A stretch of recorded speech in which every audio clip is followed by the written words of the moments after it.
Welcome to the June meeting of the Early Television Museum community. Start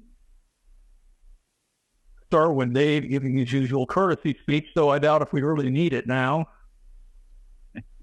Well, just the usual reminder to please keep your microphones muted to keep the oral clutter to a minimum, and you can reopen your mic if you have a comment or need to ask a question. Thanks. Okay. Well, then let's go right into it. Hold on just a second here. What's going on? All right, there we go. I got it back. Give you the museum road. First off, I want to thank the New Jersey Antique Radio Club for sponsoring this meeting and providing the Zoom feed. We really appreciate it. Give a brief summary of the museum's activities. Start with the convention. Pretty successful. We had some minor glitches. We'll make it better next year. Attendance was about the same, but the interesting thing is that quite a few of the usual people who have come to the convention didn't show up for a variety of reasons. Some of them are getting older and are unable to travel anymore. Some substantial number had commitments of other kinds, weddings, graduations, and things like that, couldn't make it. But on the other side, we had a whole bunch of new people. I think we had 30 people who had never attended a convention before. Among them were a bunch of young people, too, which is really nice. I suspect many of them showed up for the auction because we had a fairly large number of pretty decent items. We had 3 sort of high-end items, a couple of mechanical sets, CT100 with a good CRT. The surprising thing to me in the auction was the prices that really some pretty nice late 40s sets went for. They were dirt cheap. I mean, it was a bargain for somebody that was looking for that kind of set. Oh, yeah, we also had a new in-box Predicta that sold for $8,000. Surprised me, but, people like different things. So anyway, overall, it was pretty successful. We're looking forward to next year. I'll mention that we have a swap meet coming up in October 14th. That will also be the day that we draw the prize winner in the sweepstakes.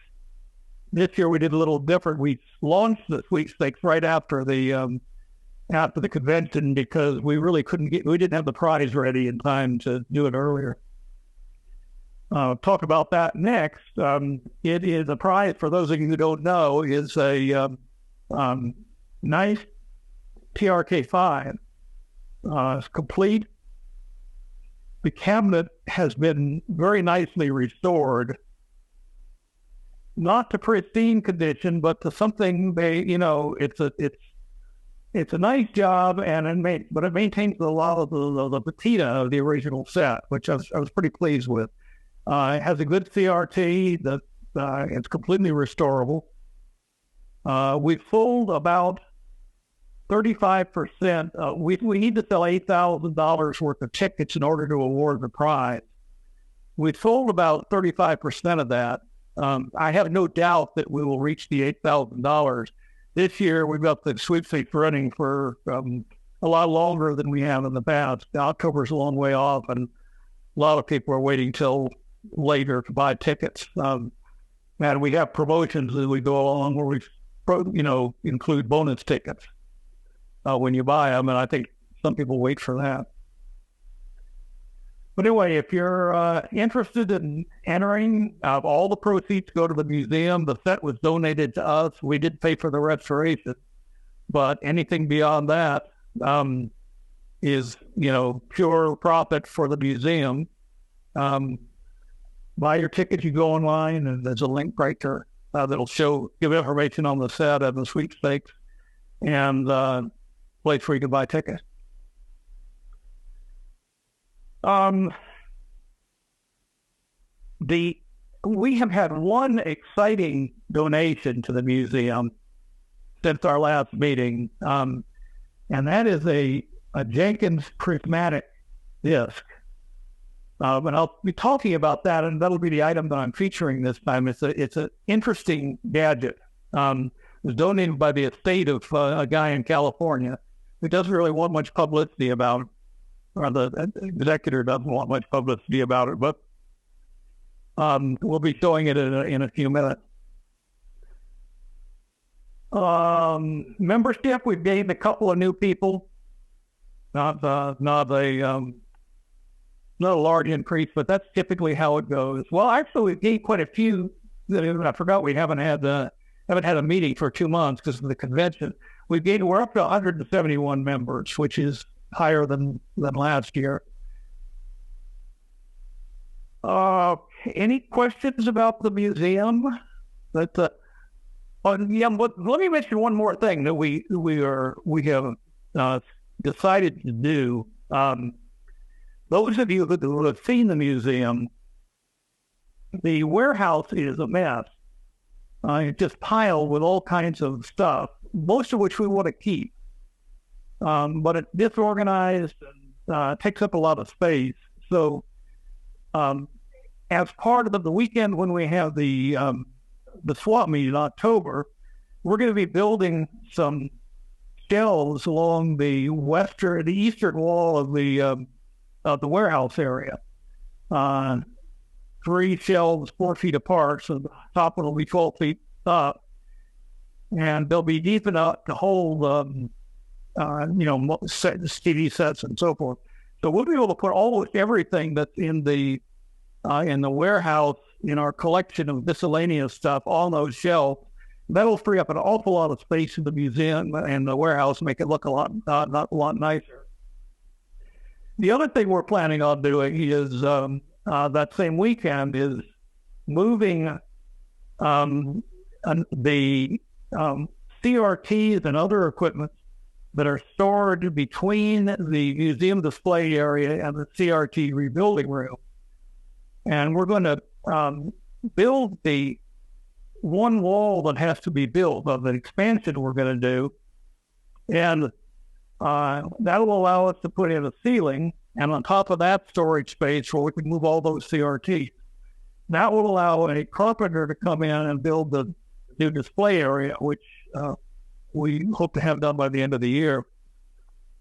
Final thing we're going to be doing that weekend is we decided that our pre-war British collection takes up 2 rooms, a small one and a larger one. We're going to consolidate the collection into one room, the larger room, and the smaller room, which is large enough to display probably 8 sets, will be used for a rotating display of sets. And the first one is going to be Predictas that Blake Hinkle is arranging. So we'll probably have a display of Predictas in there for 6 months or so, and then moving on to something else.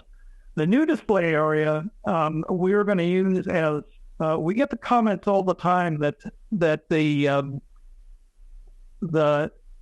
collection's great, but it doesn't have much beyond 1960. So we're going to use that new display area to have examples of the technology for each decade through the present day. So we'll take us all the way up through the flat screen displays, so people can see sets that they can relate to, that they grew up with. Nobody comes to the museum anymore that they've seen a pre-war set back before the war. We used to have visitors, but I don't believe we haven't had any in a couple of years from that era. But so anyway, that's our plans for the museum for this fall and winter.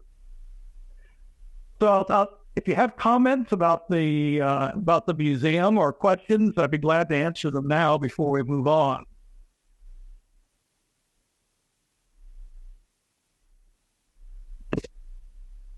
Steve, with the new section with the later technology, we going to show video recorders or anything like that too? I would think so. Yeah, we have a bunch of them that are not on display, and I think that would be a great idea. We have some commercial video equipment in the broadcast equipment room, but we don't have any home stuff on display. So I think that'll be part of the display. Yeah, we get quite happy to help work on that if you want me to, or I'm sure there's others would too. And that might make a good temporary display too in the small room. So let's talk about that. We get quite a bit of interest at our museum. We opened a 70s room, complete with a quadraphonic stereo and a Betamax and an early VHS machine and an Atari game playing Pong or something and a few other 1970s kind of things. And we get a lot of response out of that.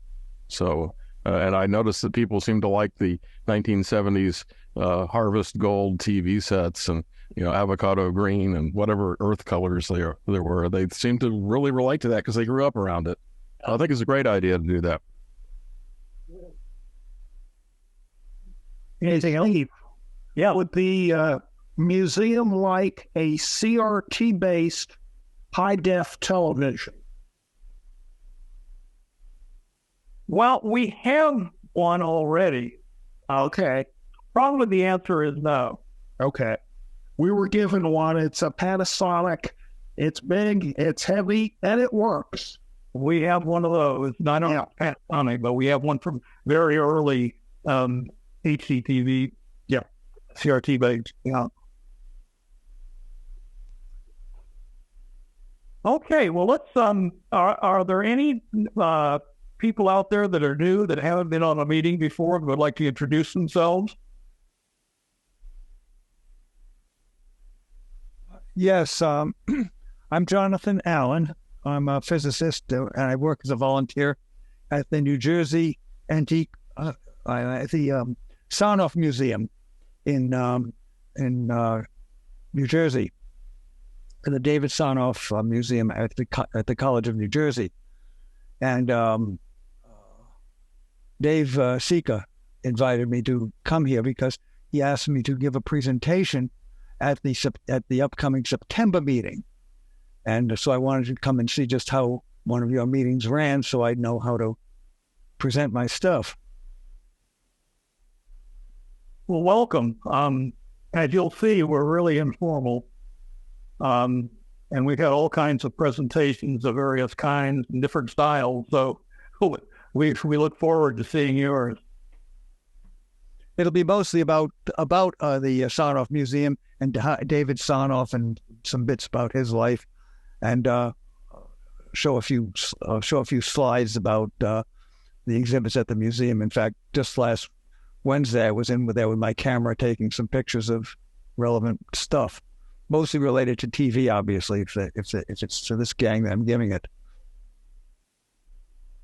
Hey, great. Look forward to it. Well, thank you. Anyone else?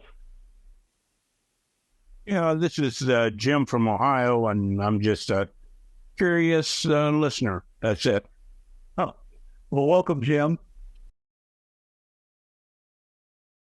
Let's move on to the Jenkins prismatic disc. I saw Larry is here. So if we could put his camera on, here he is.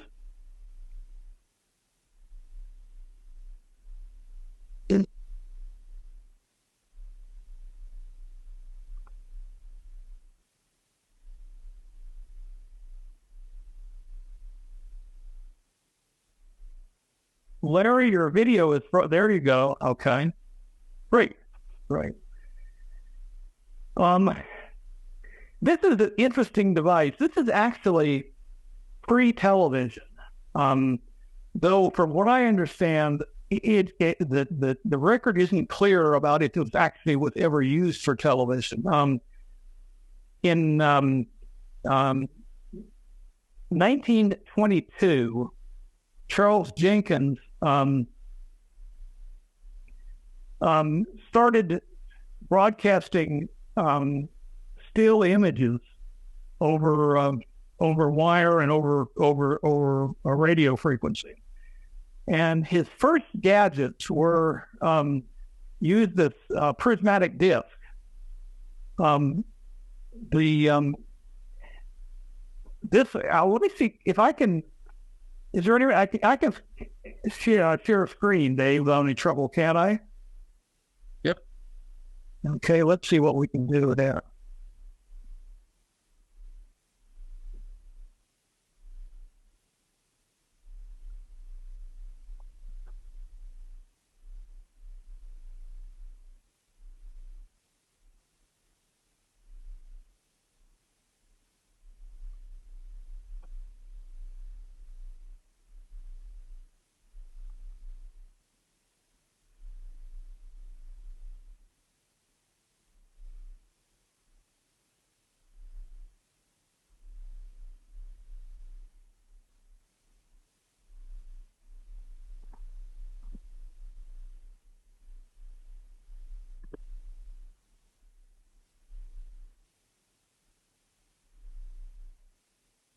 Okay, this is the disk, and I wanted to show you what the. Can everybody see this? Yes. Okay. This is dated. Let's see what 11/1 of 1923, and I think it's disk number 7. I think that's a 7 because there's one identical to this at the Smithsonian that has a 6 on it. And here is an example. Jenkins made this in, you see the number 6 on it. That's the one at the Smithsonian. He made this in different versions with, let me go to another page. Here's a 3-disc version of it. And here's a 4-disc version of it. Now, going back to the single-disc version, the way the thing works is that, I could show you a mobile disk on the 4-disc model right here. On the transmit end, there was a bright light source that focused on the convergence right here, the center of the 3 discs. Now, as these discs rotate, they're prisms of varying degrees, so that the light beam is bent as the disk rotates, from almost not being bent to being bent a few degrees. And as the disk rotates, you can then each disk operates only in one plane. So the single disk version, as it rotates, would deflect the beam only horizontally or vertically. So you couldn't do a picture with that. I'm not quite sure what you could use this for. I haven't really understood that. But in the 4-disc version, they use 2 for vertical and 2 for horizontal. And then on the other side of it is the photocell that generates the signal. And so with these discs rotating, it scans the picture horizontally and vertically, creates an electrical signal that's been sent to the receiving device, which works in the opposite way, with a neon light as the light source, and then the image is projected. The neon image, flat plate image, is projected through the disc again and onto a photographic film, then recorded the image. He used it for still the image starting in 1923. So this must have been a very early version of it. Now, at some point, he gave up on the prismatic disc arrangement and went to the Dipkow disc. And all his subsequent experimentation, probably starting about 1924, was with the Dipkow disc.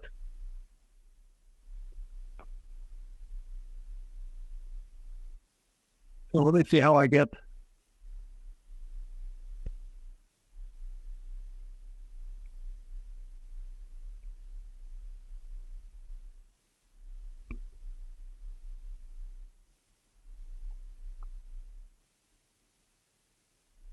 I think hold on.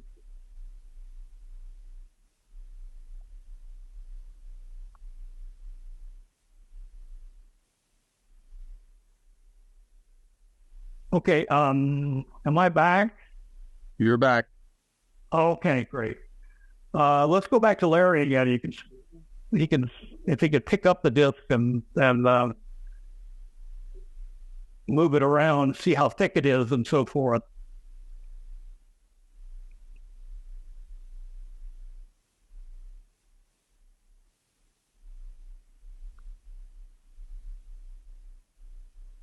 Now, let's do a side view of it, Larry.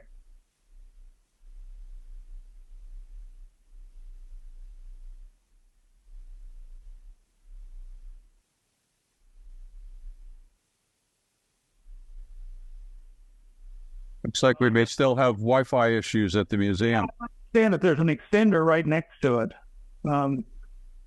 Yeah, can you do a side and an edge view of it, Larry? Can you hear it?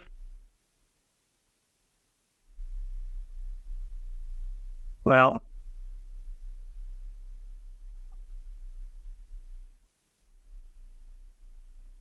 I guess not, but you can see the gradation as the disc from there we go. Yeah.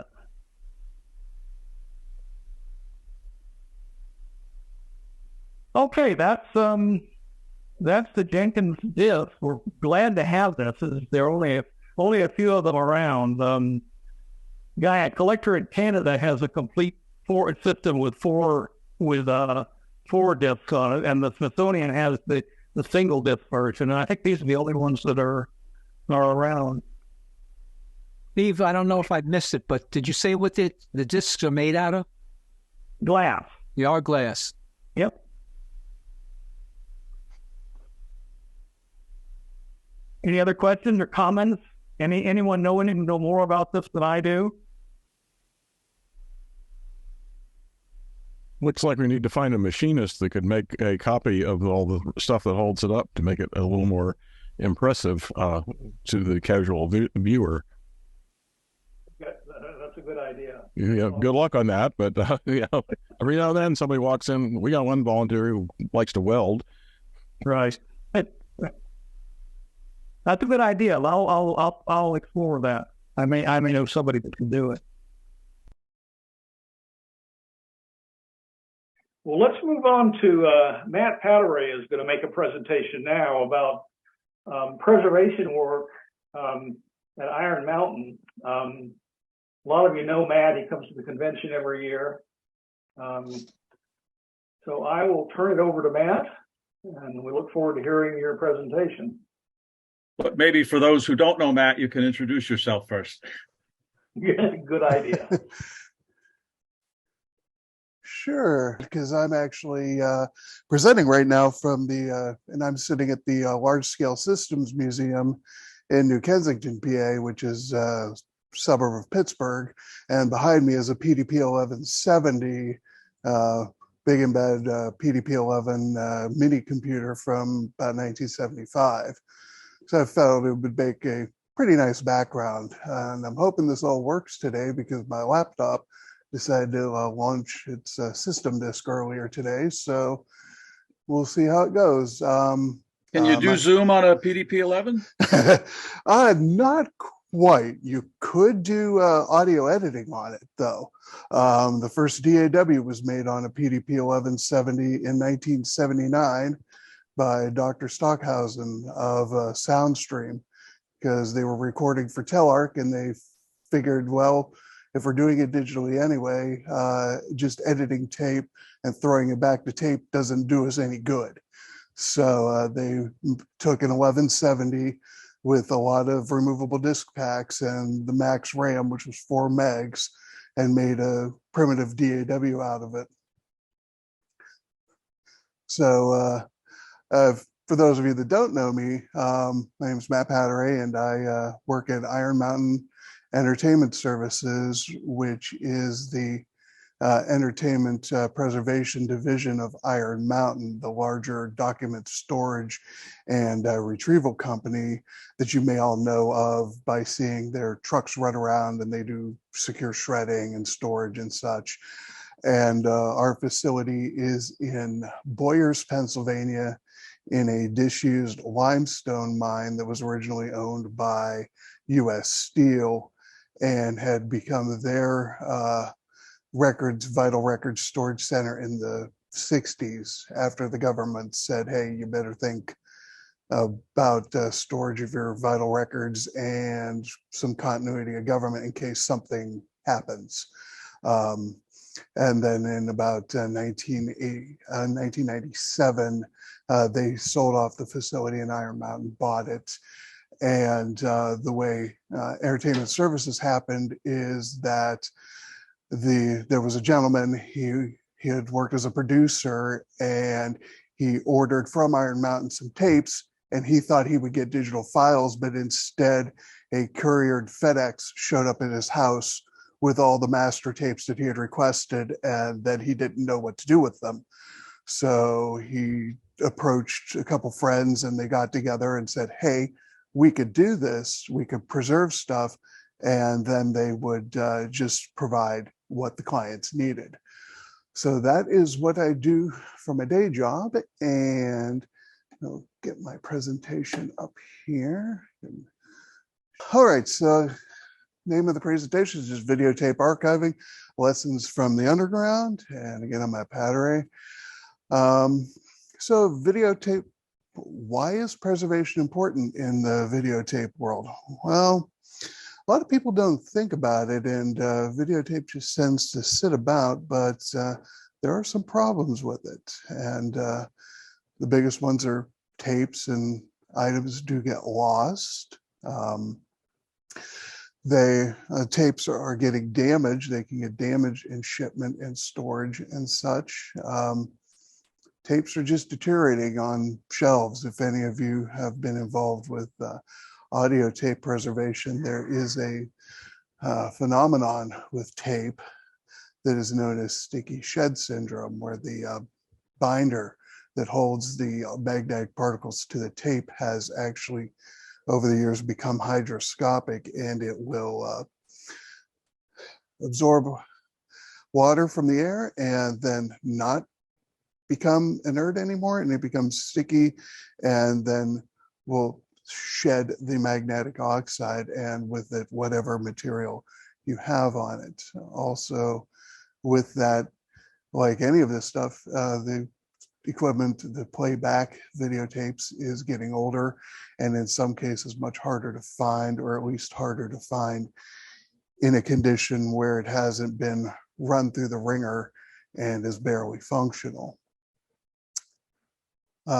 So, with what is at risk, and a lot of people don't think about this, but what you need to think of first is actually your early digital stuff that may be on video. So anything that was taken with an early digital camera, be it a card or disc-based camera, early desktop video, which includes not really video presentations like QuickTime or anything as we might know it today, but certain things like flash presentations that were made into moving animations, Dreamweaver, anything like those early multimedia systems. Those have not been really recreated in the current realm. So you have to go back and find a way to export it. And also, anything that you have saved or shared on a website, or especially a sharing platform, you want to think about that, because really all this stuff is really ephemeral and it can be shut down at any time. You don't own it, that content anymore if it's out there. And if, say, YouTube goes away tomorrow because Google decides to shut it down for whatever reason, everything on there is gone. So you want to think about that and what you may have up on your personal pages. But also we have things that, again, in your early digital formats, you want to think about your early consumer tape-based digital formats that a lot of us, or some of us like my age, were getting into when we were, say, in college and such. You have things like Digital 8 video, which is basically, it was Sony's idea to take DV, which they helped create as a consortium, and make it less expensive for the consumer. So they found a way to store the DV bit stream on a 8mm video 8 or high 8 videotape. And them and Hitachi were really the only ones to do that.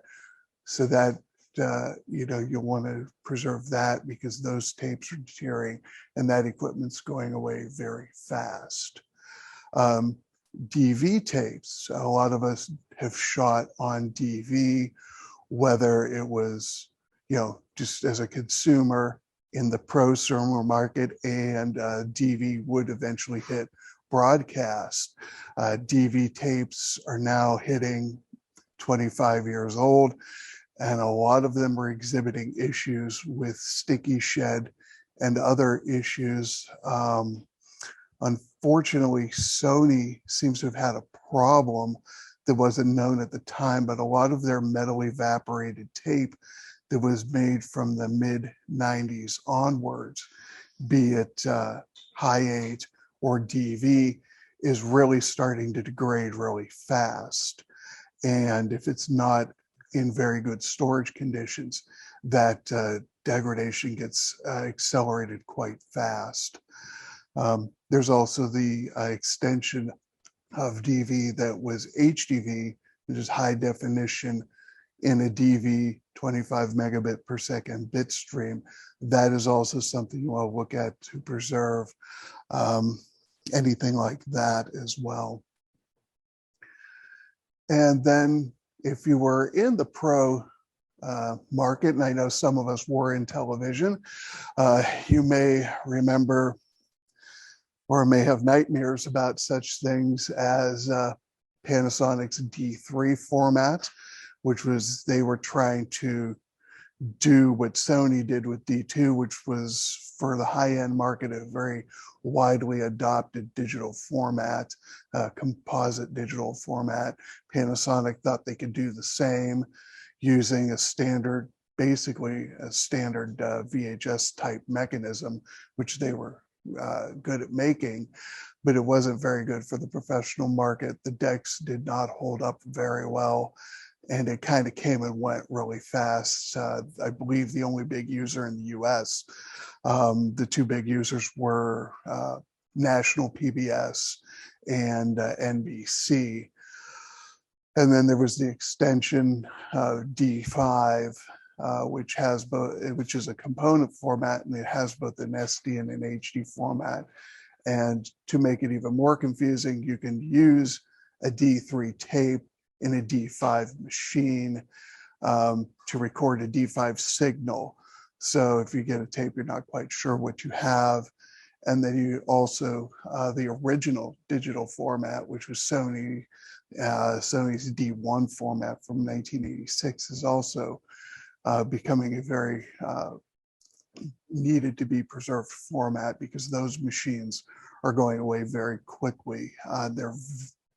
They weren't easy to deal with when they were new, and the newest machines are at least 30 years old now, and 30 years on, those have become really a problem to deal with, and they tend to like to eat tapes at the drop of a hat. So you'll want to look at those. And then we get into our consumer and other formats. I know in this crowd, maybe a lot of us had started with EIAJ, half-inch open reel from the 60s, the venerable Sony Portapack. I actually did stuff with EIAJ when I was actually in middle school, and I found a deck and played with it, and that in a Hitachi or a Shibatan VidCon camera. So I had experience with that back when I was like 13 years old. There's also was a strange format that the Technicolor and the CVC Corporation did, which was a 1/4-inch format. It's a cassette-based format.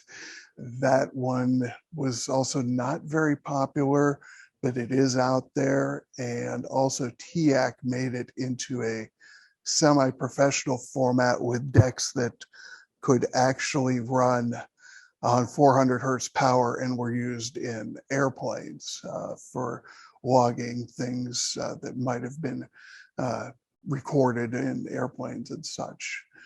Then you have your 1-inch formats like that are not the standard type C that most broadcast people used, like the earlier Ampex type A format, and IVC also made a format, and it's really a problem because it has interchangeability issues, and it had to the point of if you were recording it on a machine with really worn heads, you may never play it back because the blanking area was, I believe, at the top of the video, and when the heads became sloppy and the surface became sloppy, you would just lose the sync all at once. And Panasonic almost made a 1-inch format as well, and then so did Sony, made 1-inch format as well. So those you want to preserve. Most people don't think about consumer Betamax anymore, but it is out there, and those machines luckily are still pretty easy to find, and they tend to hold up very well, especially the later, some of the middle of the time machines before Sony was starting to throw in the towel. So if you have some Betamax, you can get some machines from like the 82, 83 area, like as an example would be an SLHF 300. It has a very robust mechanism, and if you would use one of those to recover your Betamax, and those will play back tapes that were recorded in either hi-fi or standard. Good old 3/4-inch U-matic. A lot of people don't think of it as an old format, but it is over 50 years old and had an extremely long lifespan from the early 70s. And the latest tape I have actually seen at work was from 2003, where someone actually had dubbed DV onto U-matic to allow it to be distributed. Because it was always the thing that, in that time, you could pretty much send a U-matic tape to most people in the industry, be it broadcast or music, and they would be able to play it. And then there's good old VHS. A lot of us do have stuff on VHS, whether it's stuff we recorded off the air or personal memories and such with a camcorder and such. And VHS tape is degrading, and the machines are no longer being made. So even VHS, as as ubiquitous as it was, is starting to dry up for good decks and such. But another thing to think about is with all these tapes is the metadata. Do you know what you really have on that tape? And this is something I've encountered at work. You'll get tapes with no metadata at all. It's just a tape in a box, and there's no label or anything. If you're lucky, it might say something like camera 1 or camera 2. But I've seen tapes where the labels have fallen off and there's nothing else to go by. So you don't know what you have until you put that tape into a machine. There's illegible metadata. Many labels I've seen where someone wrote the label with a felt tip marker 30 years ago, and that felt tip marker has bled or become unlegible. There's wrong metadata. There were tapes that I've dealt with that were miscategorized and considered lost for many years because someone somewhere in a database did a typo, and it ended up either naming the tape wrong, the artist wrong, or whatever. And I've seen where both the tape title was wrong, the artist was wrong, And then the label that was put on the tape was also spelled wrong. So if you go search in a database, you're not going to find anything because it's all in there wrong. And we've gotten also the inevitable, someone who was working on 2 tapes at once and mixed up, put the wrong tape back in the wrong box. And we've gotten the call, hey, we pulled this tape and here it is to come get it. What's on it? Nope, that's not what you think it is. And then, hey, could you pull this, the tape with the other artist on it? And they end up being, the thing that you want to find.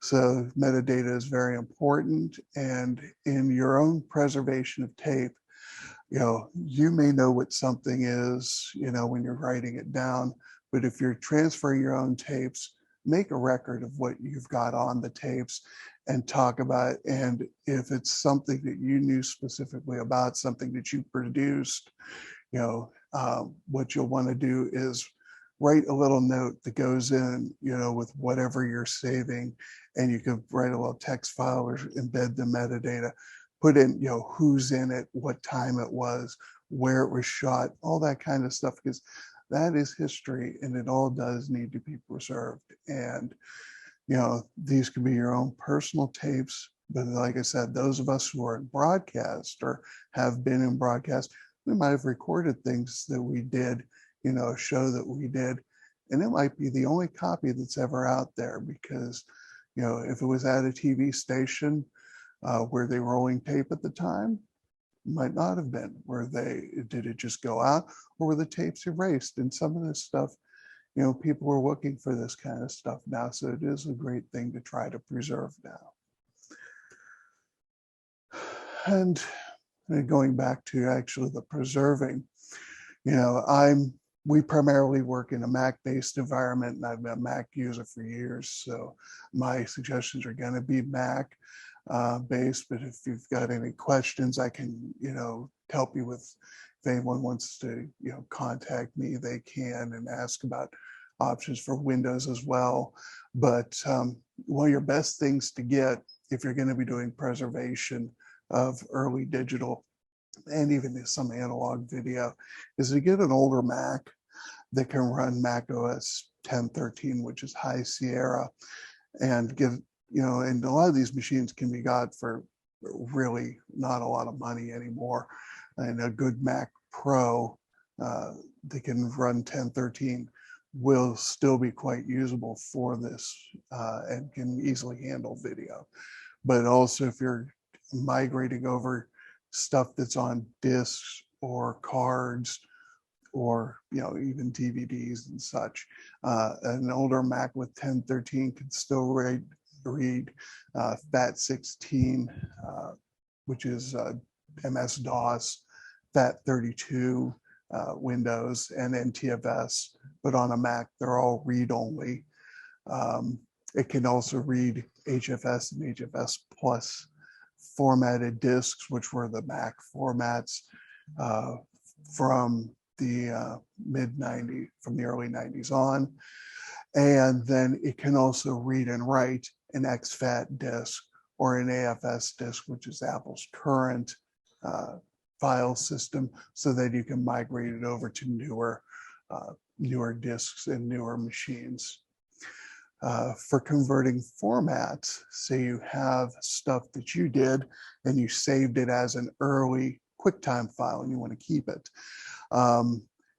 Current QuickTime more than likely will not read old files that are like 10 or plus years old. It doesn't have all the codecs in it. So we go a program like there's a CSoft video converter, and that can convert from, and it's about 100 different formats to and from. So you can even get stuff like early Windows media file, which is a hard format to read. Current Windows media player doesn't deal well with it. So you can convert them to newer formats. On the older Macs, you can there's free editing software such as DaVinci Resolve that you can use to edit and save your videos and convert them to different formats and convert them to a current format such as 422 ProRes HQ, which is one of the most common professional formats. That software is free. DaVinci Resolve, if you get the basic version, is always free. It's fairly easy to use. And if you have used other digital video editing software, you can actually set it up so it'll use the same keys as Avid or Premiere or Final Cut. And it's quite stable, and it's quite useful, and it runs well on the older machines. If you've got a newer machine, you can of course install the newer versions, and you get pretty much all the editing that you could ever want. The only things you really can't do in the free version is special things like upresing, but that you could go with the newer version and pay to do if you wanted to upres anything from, say, SD to HD. And with your YouTube videos and such, you would want to, you could get something like 4K video downloader, which then will save your videos as an MP4, and then you can convert them. But it'll save them at whatever the highest quality you ever had them on YouTube, which I know for some of us that did early stuff, the only thing you're going to have there's 360p or 480p if you're lucky. Now, with analog's kind of a digital, different beast. Again, a lot of the earlier tapes are starting to show signs of sticky shed syndrome. I'm mixing my words here. And they must be dehydrated before playback. And a lot of people call it baking, but I like to use the term dehydrating because, it's really what you're doing. You're taking the tape, you're putting it in a low oven at about 130 degrees for about 8 to 12 hours. Some need it longer. And it will temporarily make it playable again. It does not reverse sticky shed, and sticky shed will continue, and it will continue to then pull the moisture from the air, and they will go sticky again, but temporarily, and how long they're playable depends on your conditions you're in and the tape. So if you've got that and you're doing it, thicker tapes would need a longer time. So you're going to bake something as a 1-inch tape longer than you would a 1/2-inch tape. And pretty much all EIAJ tape at this point needs to be baked, hands down. It just needs to be done. And even for 1-inch, if you're preserving even C format tape, Ampex tape tends to be pretty sticky, and even 479 Scotch is becoming sticky shed. And so you might want to think about baking that just before you run it at all. And with that, if you're dehydrating a cassette-based format, you'll want to prop the cassette flap open to allow the air to go and circulate around on the tapes. And the good thing about this is you don't need anything very special to do this. Yes, you can get laboratory ovens and very expensive things, but you don't need anything like that. An American Harvest food dehydrator that some of us may have, or you find at a garage sale, can be used, because what you just need is the low temperature and forced warm air convection to move that air around and take that moisture away. And so you can get, even if you're getting a new one, those dehydrators sell for about $150 or less. And mold, well, that's a whole different discussion, because there's all kinds of mold that can take host on tapes, and that can take a whole different presentation. And there's people that specialize in the industry in nothing but remediating mold. And if there is mold, if you're lucky and it's an open reel format, you can be very slow and methodical and do everything in a very open environment and slowly wind the tape. And if you can remove a flange, then if you go over the tape with a cloth basically soaked in some isopropyl, that will take care of some of the mold. But you want to be very careful, and there are articles about how to do that. And again, with tape baking, there are articles on it about there, and we'll see if I can share this one.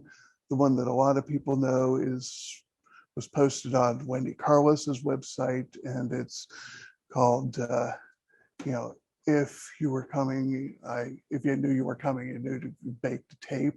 And it goes into how, she learned about tape baking when restoring the soundtrack tapes for Tron. And, but you can go there. Let me get back to the presentation here. And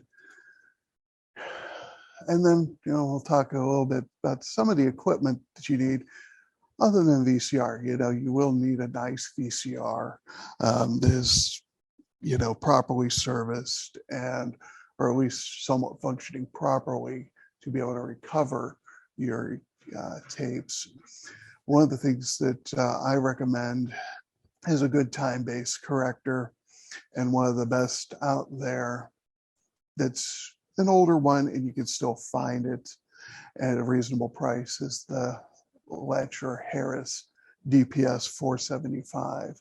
And that model can actually take in composite video, S-video, component video, and it does the stabilization, decides if it's even needed, because it can run in just digitized mode. But if it detects that there's enough slop in the sink, it will switch over into time-based correction mode, and it translates it into SDI, the professional broadcast standard.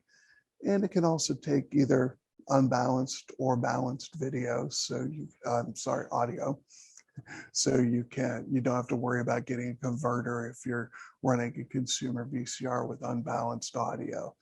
And has many options, like if you do have something with bars on the tape and hoping that the bars on the tape actually have something to do with the content on the tape, which is not always the case, but it will set its levels based on the bars on the tape, kind of eliminating some of what the VCR does to the colors when it was recorded. Along with that, you need a way to get SDI into your machine. And one of the best ways is actually a Blackmagic design, just Blackmagic Decklink card, which is a PCIe card so that it will run under Windows, Linux, or Mac. And it's about $150 new, but on the used market, you can find them for about $50. And with that, it takes in SDI and it runs their own capture software, which is free. And also Blackmagic's tech support is free. And it's kind of forum based, but it's very nice tech support. And on those cards, if you have a more professional video recorder, it actually does have an RS-422 output on DB9 so that you can actually control the deck, and it can actually do captures of time code if you have that. If not, it doesn't matter, but if your VCR does support that, it can use it. And that, again, is a great option for getting SDI into your machine. And that's all it does is SDI. It will not do anything else. But if you're using the time-based corrector, that is a great pairing. I do recommend a high-quality analog monitor for monitoring your video. Sony Trinitron or something like that, or a nice Ikegami if you've got one. They will show things that a digital monitor can't or doesn't, or a digital monitor can't deal with. Like a digital monitor can't deal with bad sync very well. And if you have really bad sync and you can't see anything, but an analog monitor will show that. And I just always recommend, if you get a cheap SMPTE bar generator, hook that in to the video in of your machine so you can check and make sure that it's passing proper video in ED mode. and also, pardon me. And with that, you can also, do the set to bars if you're using the Harris TBC, and then that will then let you eliminate, take out some of the things that your VCR may be doing to the video, because even the consumer ones, not everything they pass through. Some pass through video quite well and don't destroy it too bad on the way through, but some don't do a great job. And that's a good way to kind of eliminate its issues. Pardon me.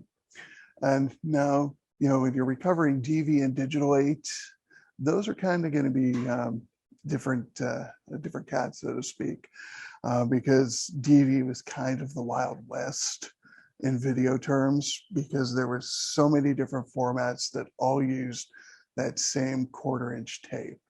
But if you have something like DV or Sony's DV Cam, you have mini DV, and even just standard DVC Pro, which was Panasonic's format, the Sony DSR 1800A or the 1600A, which is a player, is a great deck. Some can still be found with low hours, and they do handle tape very well. They also have a couple nice features where if you put in a tape that is not 525 lines, say you have some tapes that were shot over in Europe and they're 625 line, it won't play it, but it'll tell you that it's a 625 line tape. And there are 625 line versions of those machines. They're just 1800 AP and 1600 AP. But if you were in the Panasonic ecosystem, your Panasonic, the model is an AJ HD 1400, and that will play just about everything that's on the larger tapes and the medium and large tapes. It'll do DV Cam, it'll do DVC Pro 25, DVC Pro 50, or DVC Pro HD. The one disadvantage of all the Panasonic decks is they do require a mini to medium adapter to play the mini DV size tapes, be they mini DV, DV Cam, or HDV. And those adapters are kind of finicky and hard to come by now. They tend to sell for sometimes almost as much as the VCRs do. But those are a good option for that deck, and they have both an HD SDI and an SD output on them. For Digital 8, there's really not a whole lot out there. You can try to get a Digital 8 camcorder, but a lot of those have been used to death, and they are very hard to work on because everything's really compacted in there, and parts are just generally not available for Digital 8 cameras if you get one that's got bad heads or something like that.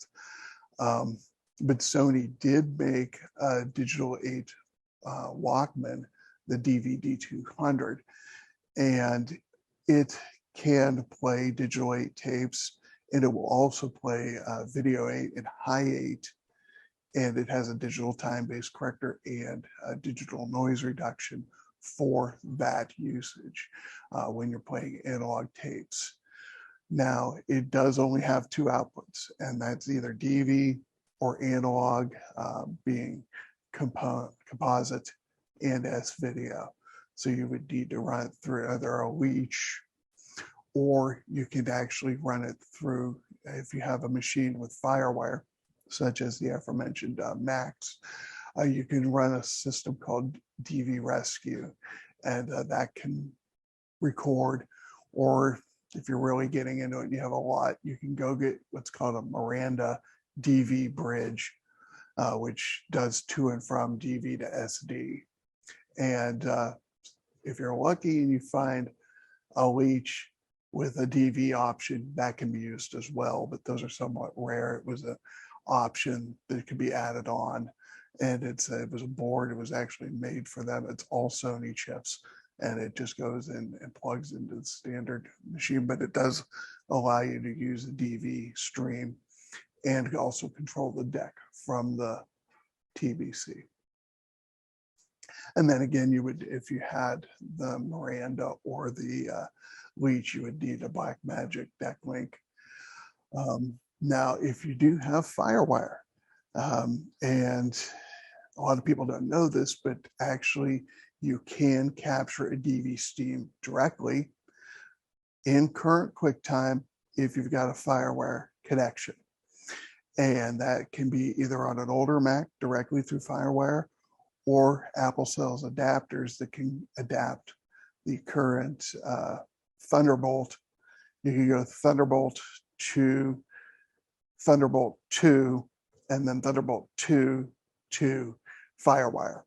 And then you can, that does work. That Cacophony adapters will work to control a DV deck and then capture the Firewire. And then there is a program out there which is open source and is actually quite nice. It's takes a little setup and can be a little finicky at times, but when it does work, it works quite well. It's called DV Rescue. It is not real time. What it is a software suite that can capture the DV stream, and it'll detect errors and dropouts, or when the concealment is high on the tape.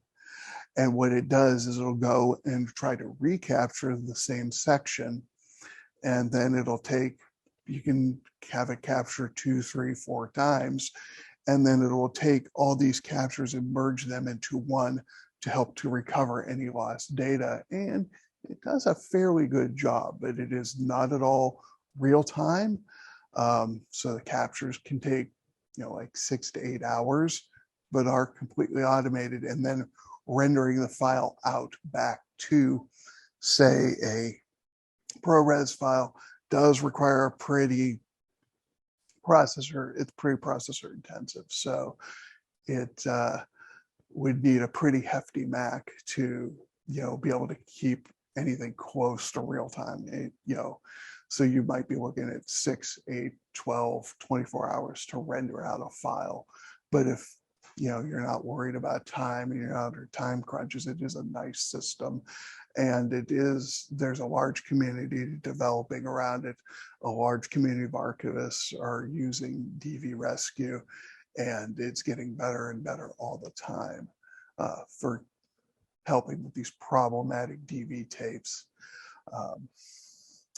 That was, it's a very nice system. So I've got a couple examples here of video that has been recovered. The first was a tape that was originally 2-inch quad, then it was dubbed down to 3/4 inch. Then the director took it home, and then later on he dubbed it from 3/4 inch to M2, which again was a Panasonic Me Too format. They tried to be Sony and make something that was equivalent to Betacam SP. Wasn't all that successful.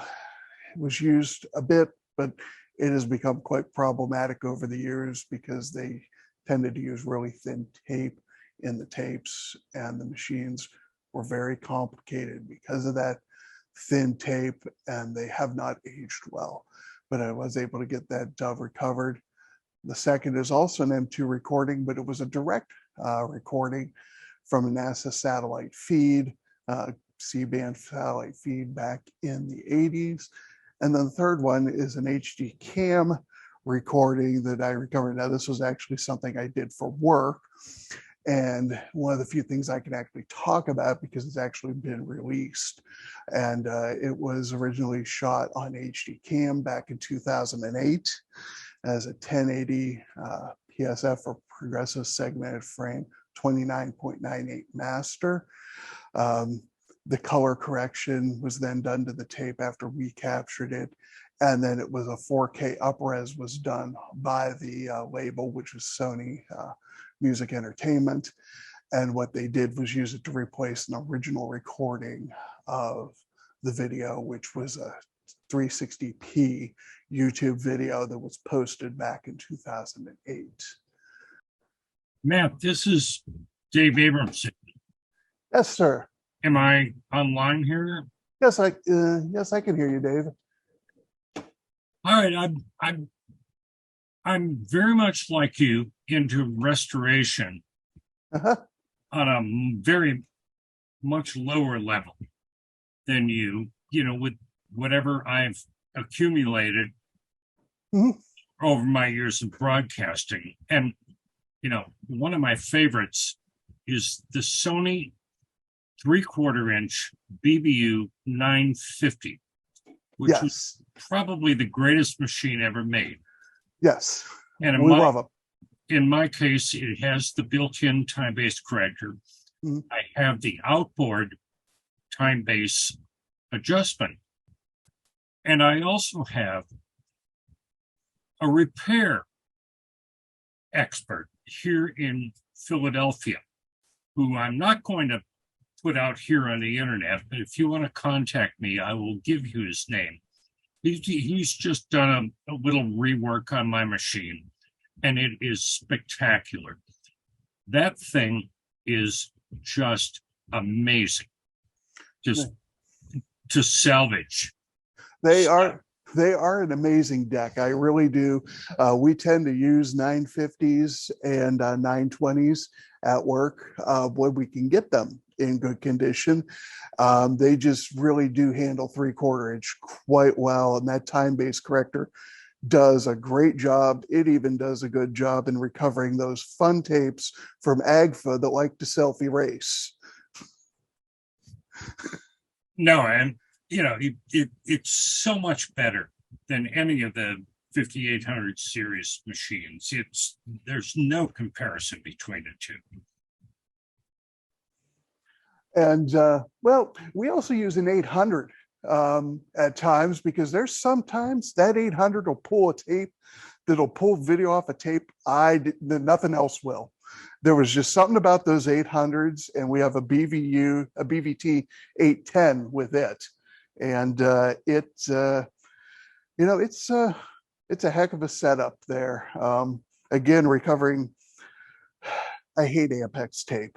I hate Ampex tape with a passion. An AGFA tape, thankfully, not many people used it, but it's horrendous because it self-erases along with sticky shed. And thank God no one seemed to really ever use it for 1630 tapes, which was the digital audio on 3/4 inch. And that would just be even more horrendous. Well, as a little 3/4 inch story, I worked for the Phillies running the instant replay screen, and we used an 800 for instant replay back in 1984 because you could slow-mo the thing. Yeah. It was wonderful. It was unheard of in baseball. We have, the 800 was a nice machine, and and then they added dynamic tracking to it, and then it became even better.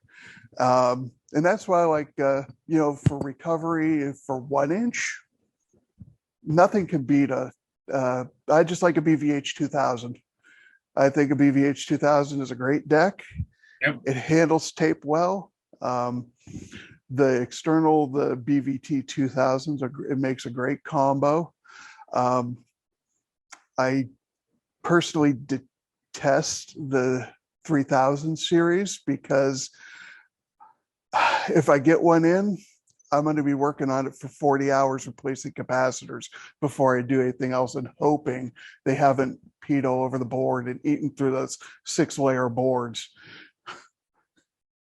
They do some nice things when they work, but they are just so full of bad capacitors. And there's another fun thing that's waiting for them, and that's that the scanner bracket is made out of pot metal. And that's starting to do what pot metal does. Yeah. Well, it either does that or it expands and jams the scanner. So. Well, after beating 3/4 inch to death, I want to move to VHS. Mm-hmm. And here at home, I have a JVC machine that has a built-in time-based corrector. Mm-hmm. And I think JVC had a few of them. Yes, they and do. I'm not sure about others, but I have played tapes on this thing that just this machine is miraculous, resurrecting not only time-based errors but chroma errors. I've got some old VHS tapes where the color is just all sparkly and nasty, and you play it through this thing and it's smooth. It's wonderful. Am I alone?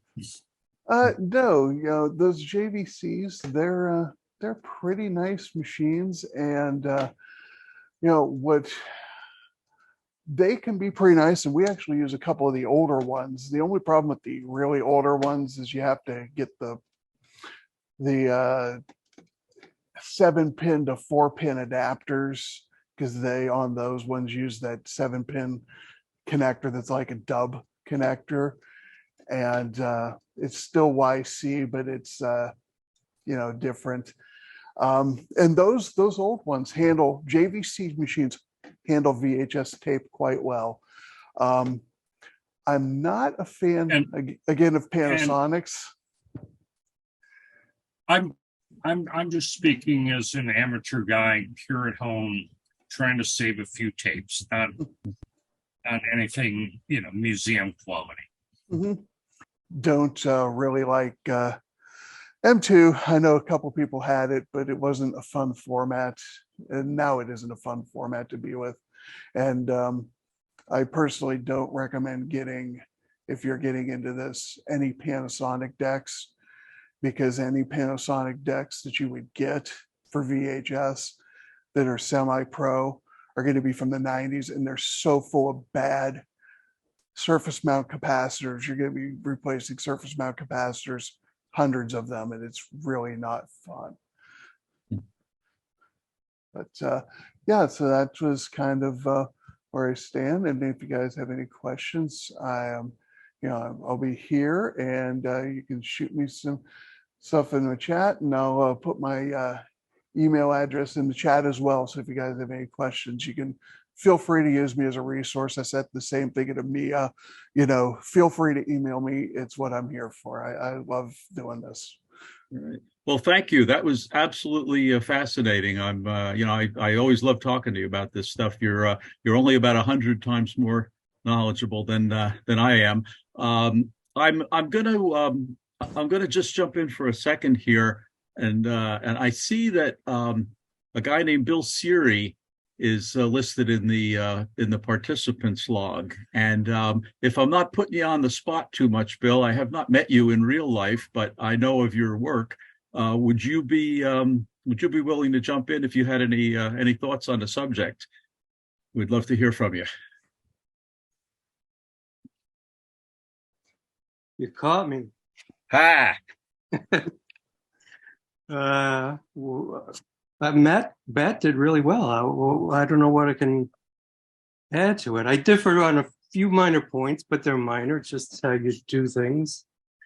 There are 10 different ways to do the same thing.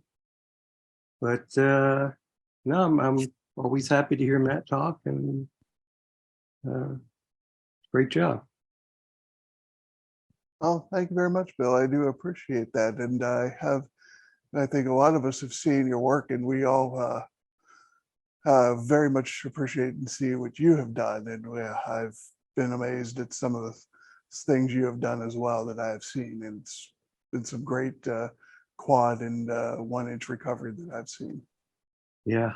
Well, you got to see the EIHA. That's what I'm most proud of. I have the most fun with that. I have a question for you, though.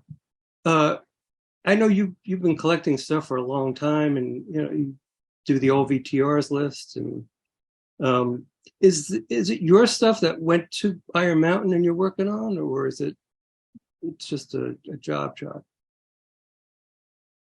So it's kind of both. So I've been collecting enough equipment that there have been times that we've been sent in stuff from customers and clients, and I've gone, I have that deck. and I'll throw it in the car and take it down to the mountain. And our lead audio engineer has gone a couple times. He's like, "Really? You have one of those? Really?" And yeah, I've had it, and sometimes I've had them for years. So I did do stuff myself independently, and I still do that a little bit. But for 40 hours a week, it's down in the underground doing for clients. And we do everything from Hollywood and the big music labels to institutions, universities and such. And so we kind of do it all. Yeah, but it's a labor of love. I think all of us that are in the preservation groups and such, just it's becomes a thing you love. And when I was at EMEA in Pittsburgh, earlier in December, I was actually surprised because my impression from the EMEA people that they were primarily film based. And then when I was in a room with about 200 people, and I asked, how many of you are actually doing video work? About 75% raised their hand and said they were doing video work. And it was pretty heartening to see. It was great to see. And there were a lot of young people who showed a lot of interest. So spreading the information, I just felt happy to be able to do that and get a lot of young people interested. And we're doing the same thing at work. I'm training a young engineer right now who's 23. And before he started working with us, the only tape-based format he had ever used was DV, because the cameras were cheap when he was in college, and they could get them for $100 and destroy them and not worry about it. Was that your first EMEA?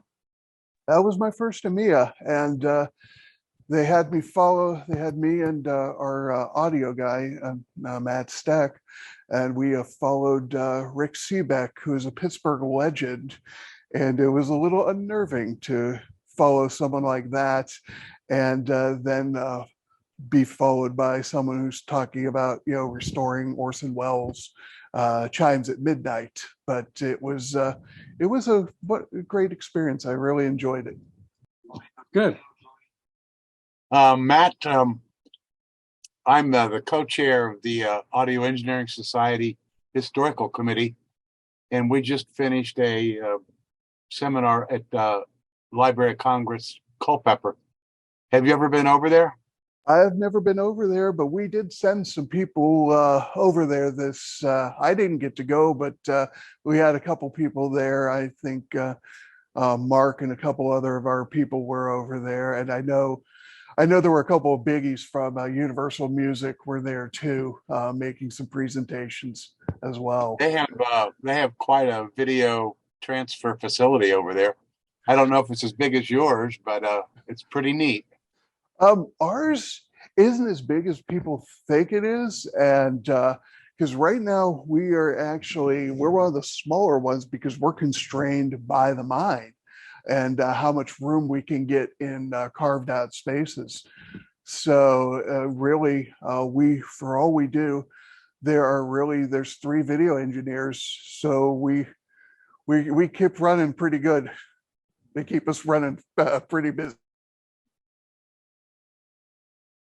Oh yeah, and we're the ones who also maintain the gear as well. Well, we don't have dedicated techs at our facility.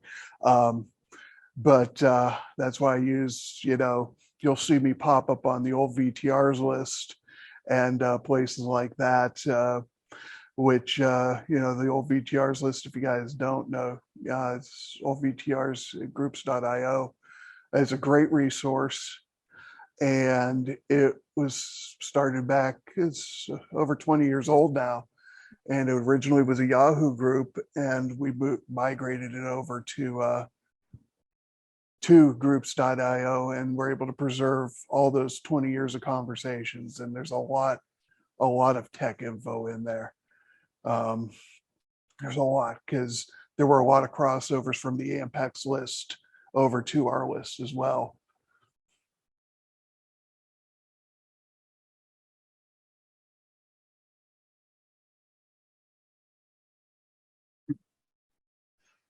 I've talked for quite a while here, but does anyone else have any other questions? Matt, Ed Melbourne here.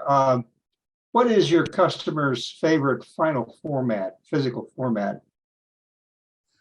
Favorite file format depends on the customer and what they tend to do with it afterwards in their workflows. But I will say the most common one is 422 ProRes HQ is our most common format that we send stuff to people in. And then depending on the customer, some of them will also give them a H.264 MP4 just as a viewable file that you can just share amongst people. It's not high quality at all, but it's a good thing to throw into PowerPoint or something like that. But then we do have a couple customers who request everything is 10-bit uncompressed YUV. And when you're doing that in HD, that's why the data people hate the video people, because I'm sending 2 terabyte files and using up all of our bandwidth because uncompressed HD at 1080p is 1.34 gigabits per second of bandwidth. So it does eat up hard drive space pretty fast. So what do these customers store this content on usually?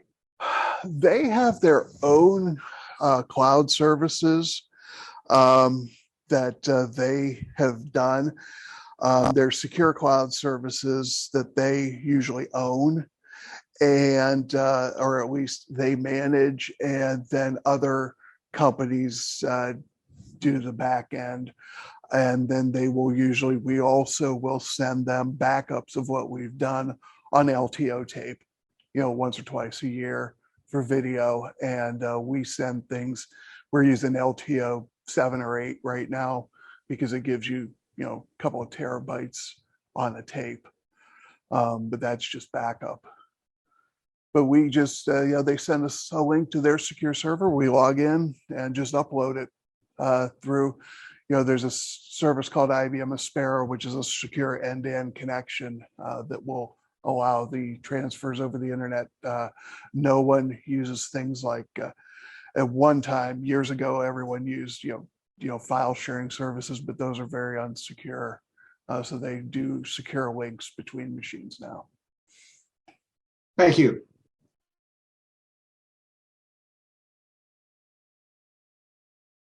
Nice.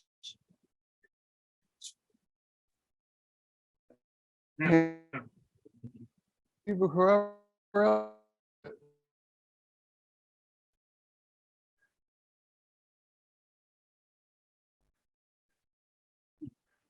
I'll just ask you one more thing. How's that M deck coming? Oh, the M deck.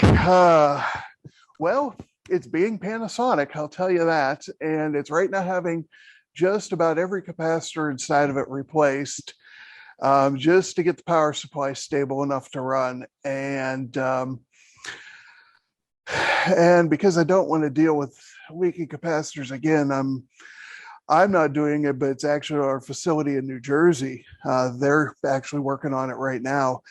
And I'm having them use aluminum organic polymer capacitors because they aren't going to leak because there's a solid electrolyte and they don't vent out when they overheat. And so they have, a lot of advantages to them, and they've come down in price enough to be usable. A friend of mine had turned me on to them a couple of years ago to use in some of the stuff that we do here, vintage computers, which also suffer from bad capacitors. But that M deck, it's kind of trying to make a picture right now. So we're starting to get it to behave. I think there's a couple bad, in fact, quite a lot of bad early CMOS chips in it. Nice CD4000 series chips have popped in it too. Well, if you get stuck, we got 2 working ones here. So yeah, we might. Well, unfortunately, this client, they won't let the tapes out of the area that we gave. They've said we can't even send them to other of our facilities. They need to stay in our facility, Yeah. unfortunately. Yeah, but if you have a manual, I might be hitting you up for some bits, some scans on a manual though, because we have some bits that are unreadable. Okay.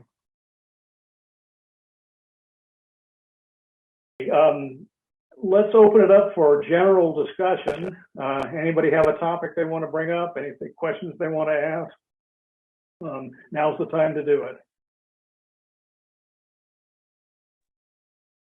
He arrived really late, so I went over to YouTube so I could see the prismatic disc.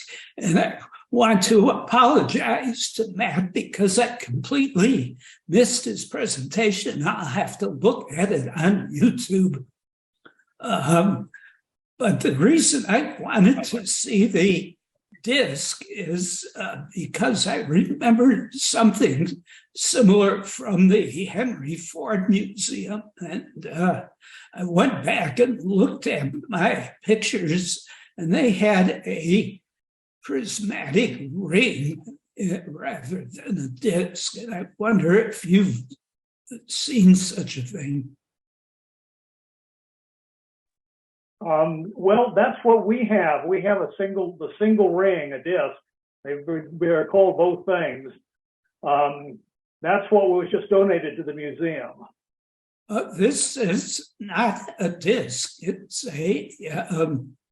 it's actually like a band of glass instead of a plate. Really? No, I've never seen that. If I can share my screen, I think I can show it.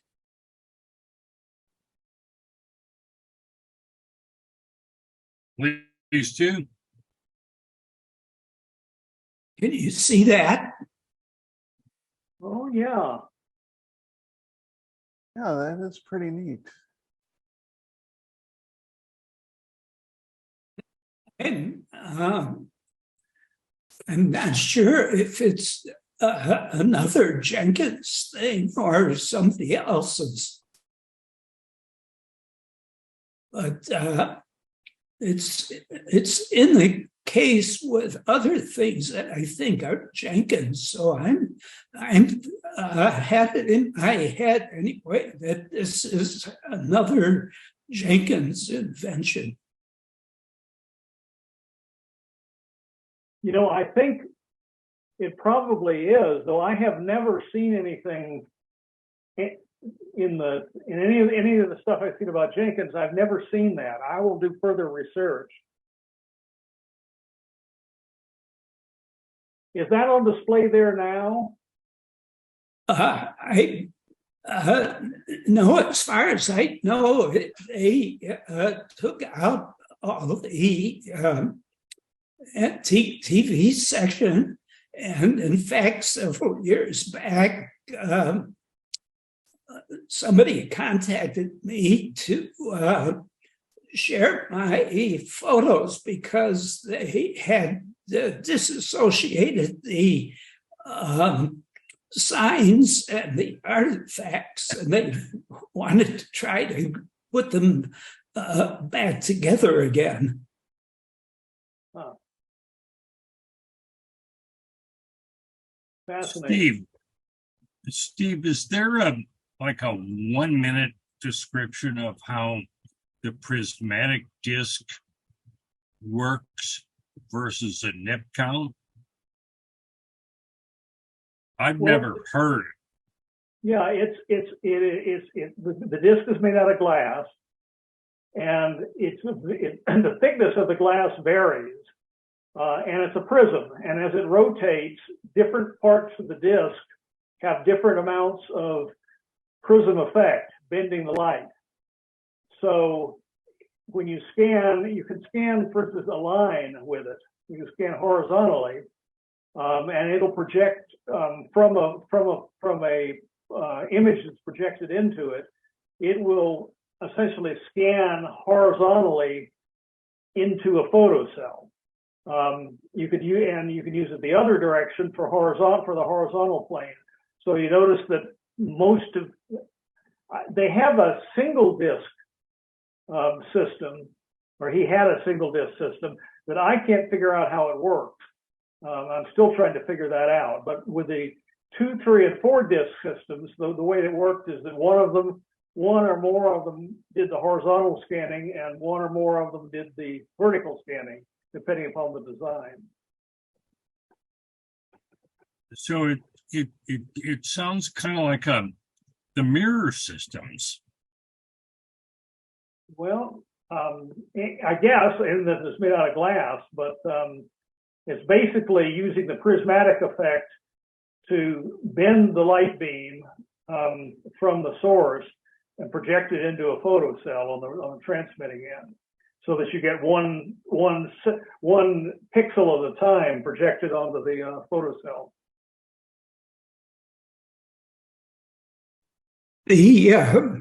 Thank you much. The image that you have of the single disc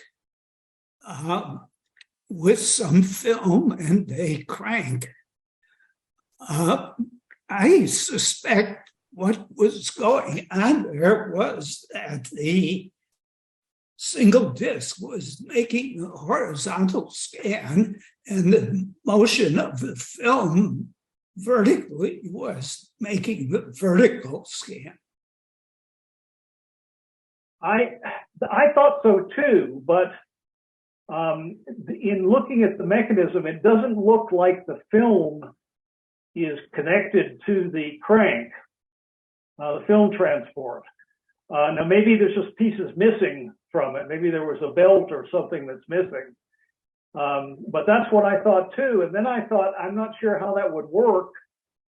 Wouldn't you need, rather than in order for that to work, wouldn't you need a horizontal slot essentially on the film source, so that only one section of that, as the film moved through, the slot would be in front of one section of the image.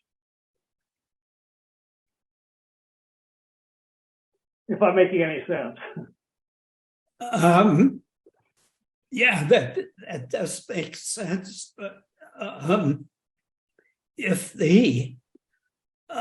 if you picture the optics working in reverse, where there's a spot of light that goes through the disc first to get a horizontal line, and then at the same time the film is moving vertically, then you wouldn't need a slot. I see what you're saying. Let me think that through and look at the I have some other pictures of that same mechanism. So I will take a look at them. I'll put them on my site. I just found them a little while ago. I have 2 other photographs of that same device from different angles that might help shed some light on it.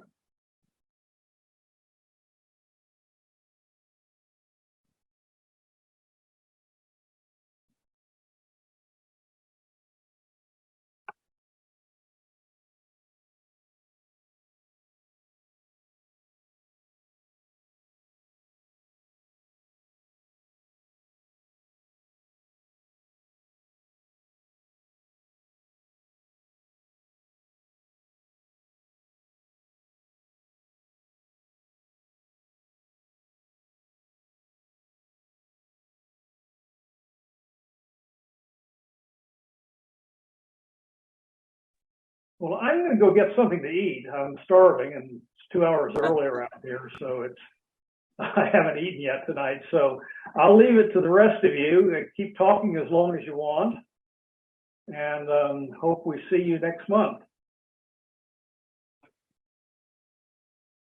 Thanks, Steve. Thanks, Steve. See you.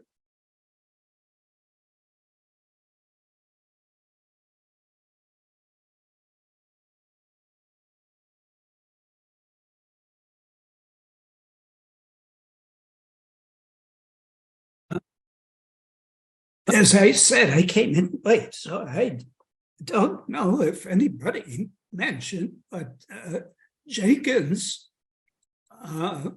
was the founder of the Society of Motion Picture Engineers, now known as SMPTE's Society of Motion Picture and Television Engineers.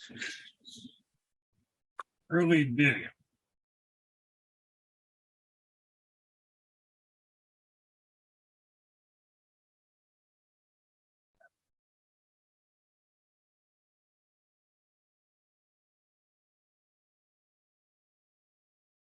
No, just for a laugh here, I've gotten into early CED video players and discs. What a rabbit hole that thing is. And what a wonderful view of how RCA went south backing this thing up. They, I've got them working. It's just a fun thing. There's no historical anything going on here. It's just fun to play with. Needle vision, as somebody called it. So that's it. If you come to the September meeting, Jonathan will probably talk about that from the Sarnoff display. They have a big sign down there. If you've ever seen the place or been to it, something to the effect of, how RCA managed to lose $500 million. 600 million was the number I remember. Mm. But, this thing is 1981, so that puts it, 40 years ago. And the stupid things are still kind of working. But the idea of a needle on a vinyl platter playing video is just bizarre. And they did it. They didn't do it well, but they did it. Well, Baird did it too.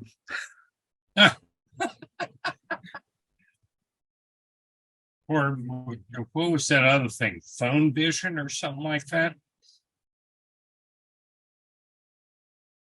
The first video disc that I saw was from Teldec, and it was actually a mechanical groove rather than a capacitive pickup. It used a piezo crystal, and the bumps in the plastic record could be made small enough and the edge of the crystal sharp enough that they could get about 2 megahertz bandwidth out of the thing.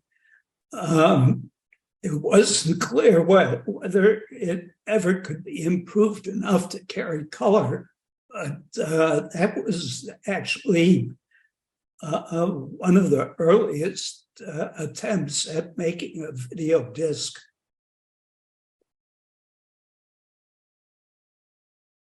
It's amazing.